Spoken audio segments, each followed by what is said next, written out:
Well, I guess the first thing would be having an awareness of it. Because it's quite a rare condition, it's not something which GPs would see regularly, but having the awareness of a condition and being able to pick up the subtle kind of symptoms that these patients might have and kind of knowing when to refer them to secondary care for further investigations, obviously.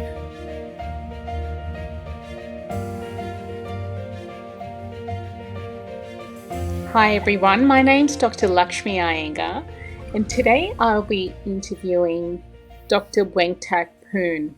Dr. Poon was born in Scotland and studied medicine at Edinburgh University. He has an interest in chronic disease management, and I'm very interested to hear his thoughts today on Alpha-1 Antitrypsin. So thanks, Dr. Poon, for making time for us today. Thanks for having me. Do you currently manage patients with Alpha-1 Antitrypsin Deficiency? No, I don't currently have any patients with Alpha-1 Antitrypsin Deficiency. Okay, and have you seen patients with Alpha-1 Antitrypsin Deficiency in the past?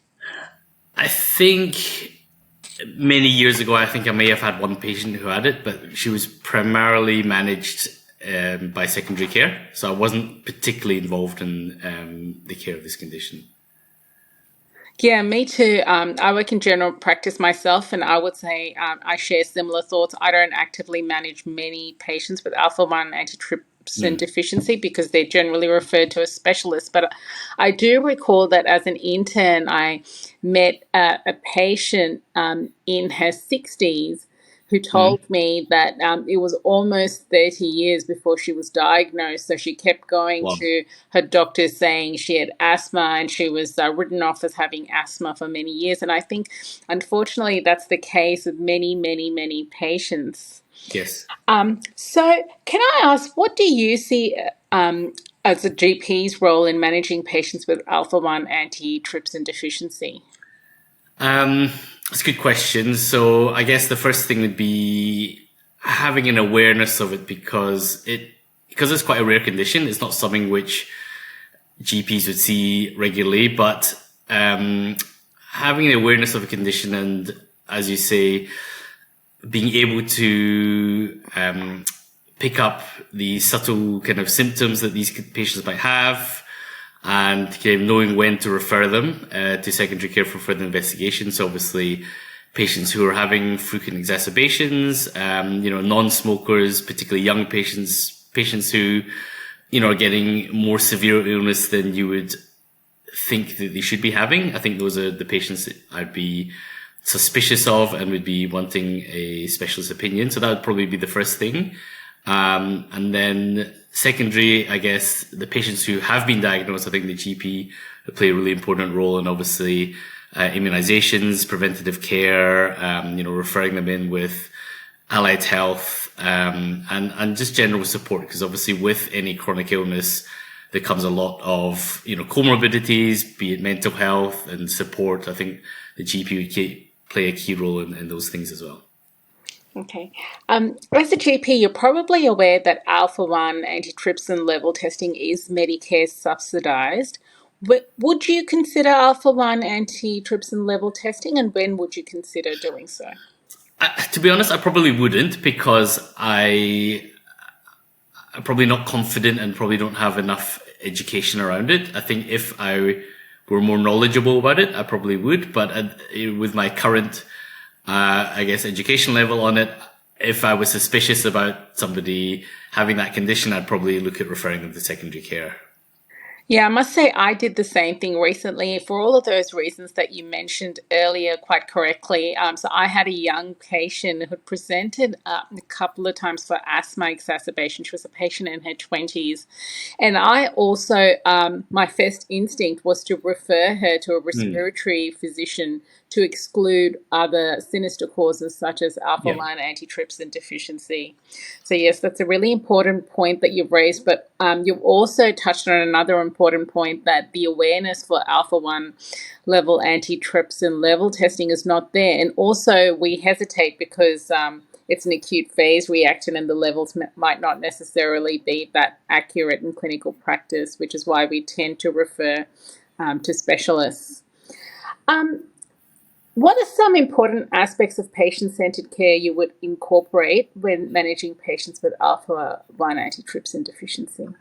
I think, it kind of, as we touched on earlier, I think, with any chronic illness, obviously, that has, big repercussions on, all other aspects of health. So which GPs, as you know, are acutely involved in. So, particularly mental health, the social, the family, all of those aspects, I think, the GP play a key role in them, and kind of immunizations, and also kind of, tying in with local allied health services. So, obviously, kind of chest physiotherapy would be very important, education, even dietitians and those kind of allied health.